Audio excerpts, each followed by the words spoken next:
Capitalism is superior to socialism as a means of economic justice. Capitalism is defined as an economic system in which investment in and ownership of the means of production, distribution, and exchange of wealth is made and maintained chiefly by private individuals or corporations. Socialism is defined as a theory or system of social organization that advocates the vesting of the ownership and control of the means of production and distribution of capital, land, etc. in the community as a whole. We define economic justice as the quality of being just, morally right, and equitable in terms of production, distribution, use of income, wealth, and commodities. Bill Gates never graduated college, and yet he is one of the richest people in the world. He is a perfect example of the benefits of capitalist society. Upward advancement is fluid in a capitalist society. The power of the individual is unparalleled. Generally, individuals have power to make whatever they wish of themselves. Capitalism promotes working for personal gain as opposed to it being handed to everyone regardless of the work they do. Many socialistic ideas, such as welfare, are easily exploitable. Capitalism is a more effective system for the individual as it allows a society to adapt to the needs of the individual without affecting the society as a whole. Capitalism fosters innovation. Due to companies' desire for more money in a competitive market, newer, better technologies are constantly being developed. Capitalism promotes motivation and moving forward. In capitalism, those who anticipate the wants of others and deliver them at the least cost are the ones who profit. Because of this, the needs and wants of society are met. Capitalism allows freedom, as obviously demonstrated by the general tendency of predominantly capitalist societies such as the United States. For example, it is possible to make a living doing things that are creative, whereas in socialism, only government-invested jobs are supported. 1 minute. We'll go directly on to the next one.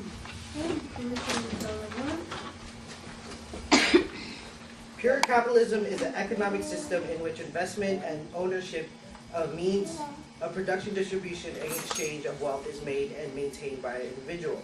A pure socialist society system is a theory of social organization that advocates the putting of the ownership, control, and means of production, distribution of capital, land, etc. in the community as a whole. Both alone don't have the potential to achieve economic justice. We are currently living in a combined economy where both capitalist and socialist qualities. Capitalism would not be what it is today without socialism. Our entire welfare system and social security is designed to keep people out of absolute poverty. This is the principle of socialism. We are not arguing that socialism is better than capitalism. We believe it takes a mixture of both. Capitalism guides with the aim of individual rights, competition, and innovation. Socialism guides with the aim for equality in mind. The combination of the two is what true economic justice can be defined as. Government should have an economic system where people are able to be comfortable with the quality of life. A person being able to have freedom of choice is not the only thing one needs. People need a safety net where when they are unable to support themselves. The U.S. has adopted some socialist principles such as welfare and social security. The U.S. government also provides loans and grants to small businesses or college students who can't afford or pay for education at the moment. There is no such thing as a pure capitalist or socialist society.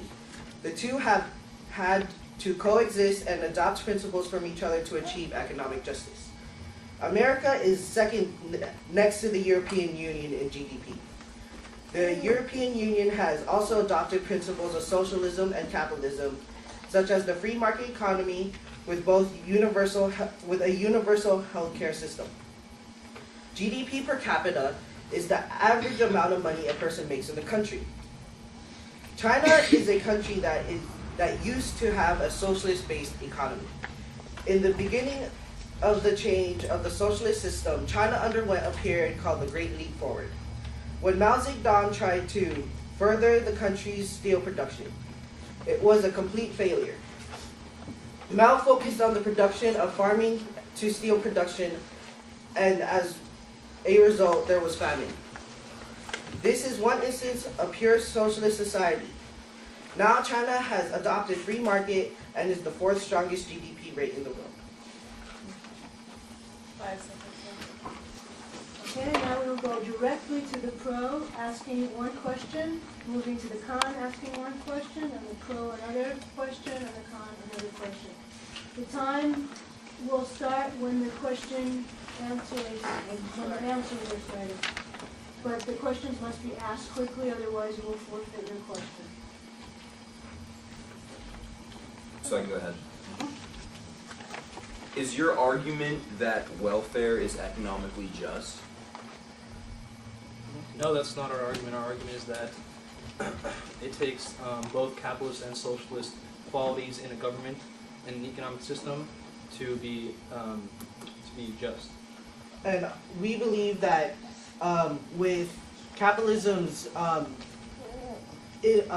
individual drive and motivation to work for oneself, and socialism's idea for equality of each person, will be able to achieve economic justice.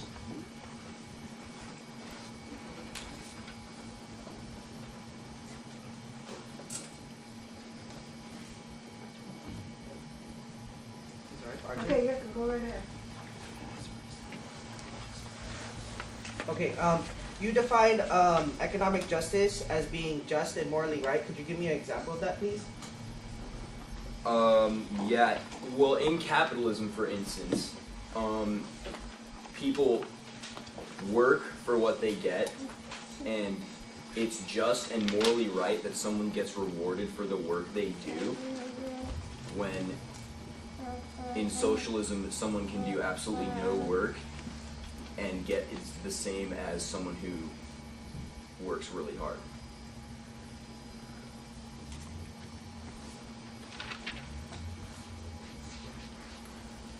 Okay, we're gonna forfeit our second question.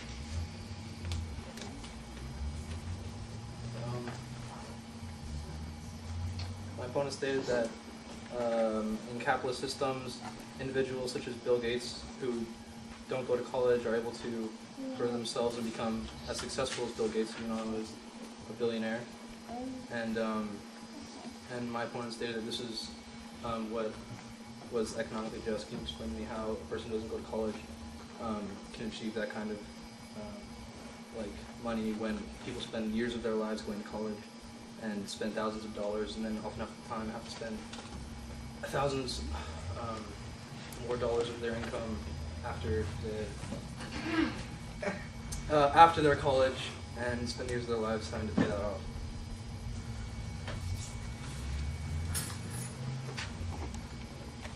Can you repeat that, please? So can you explain to me, can you explain to me what is economically just about that?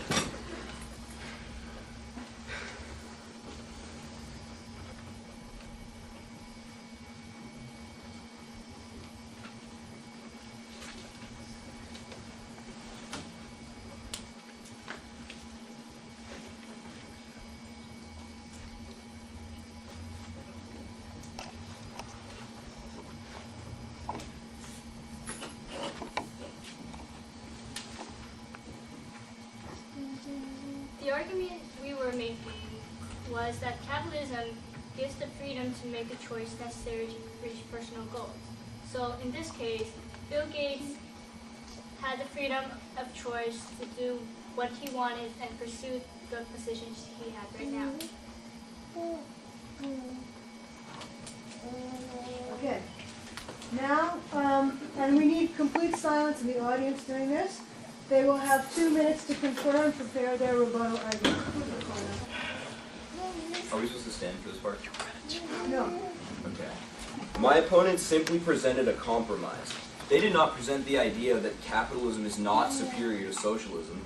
They said that a combination equals economic justice. Capitalism does not have to be in its pure form to satisfy this argument, which means capitalism does not have to be in its pure form to be superior to socialism.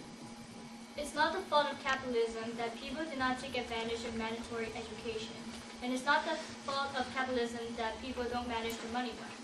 Capitalism allows freedom of movement through classes.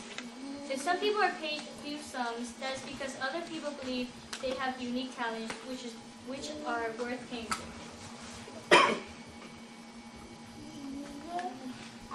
We have a lot of time.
you guys finished? We're finished. Okay.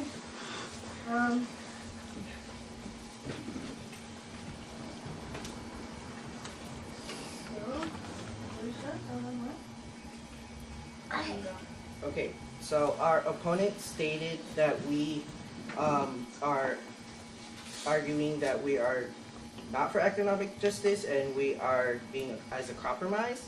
But what we are saying is that to achieve this economic justice, as in to move forward so that we can accomplish this, we need a mixture of both.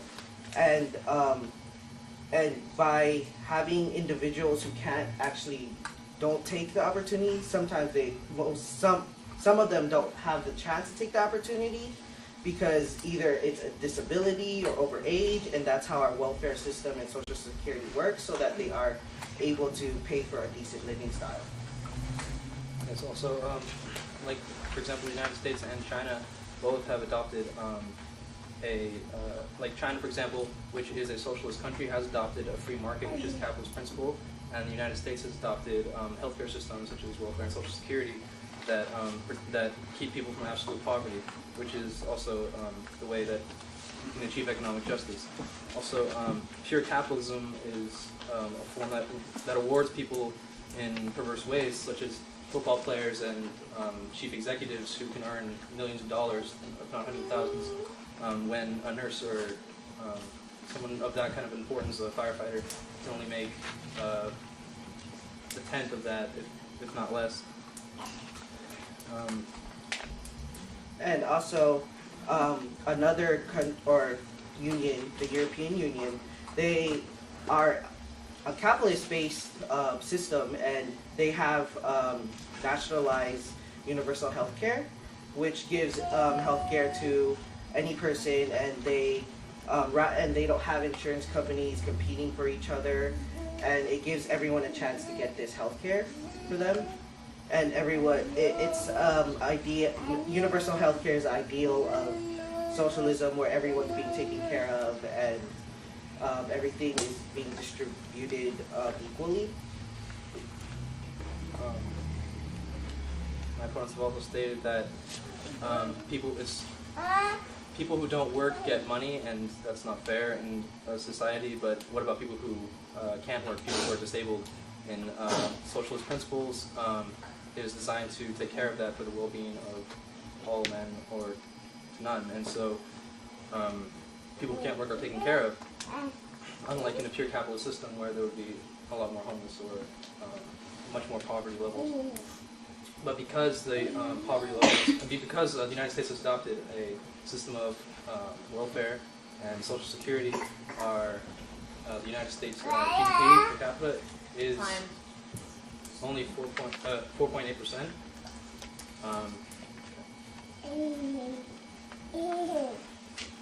Socialism.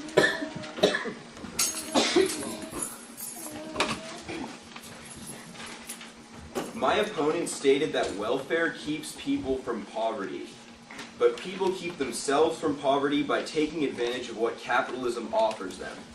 While disability is an exception, there are far more able-bodied, impoverished people who simply do not take advantage of the free class movement allowed by capitalism. Capitalism fosters individual motivation. In a capitalist society, everyone is responsible for his or her own welfare, which inherently makes people more motivated. And if a person is unmotivated, they can only hurt themselves, not the society as a whole. Adults come up to the podium and we will continue.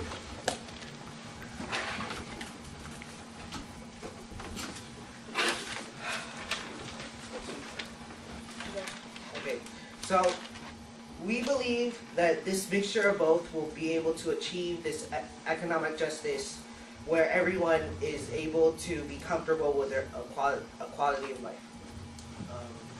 I would just like to reiterate the fact that one society without itself cannot be economically just. For example, in China, during the Great Leap Forward, China pushed for the steel production and killed all who opposed. 55,000 were killed who opposed this Great Leap Forward to improve China's steel production to combat that of the British. And by the result of this was that there was not enough food production, and there was a famine, and between 16.5 and 40 million people starved. And then it was after that that farmers began to start to open up their market and abandon the People's Commune of China, and they started to sell their food in the free market, and that's when China's economy boosted, and China's now the fourth highest GDP. Also, we would like to state that like people who don't take advantage are usually either too poor to work because of very big class gap between the two, as in like the rich keep on getting richer because they have the money to start businesses, to start innovation, to start competition. But the people who are too poor either don't have money to go to college, to have money to even go to school, or like they work at a young age to work at very low-paying jobs. Also, in capitalist societies, the socialist principles that can sometimes be adopted are agreements such as the Tobacco Master Settlement Agreement, where when cigarettes first started coming out, thousands of people were dying of the effects of cigarettes, and so the government made the cigarette companies pay for medical bills.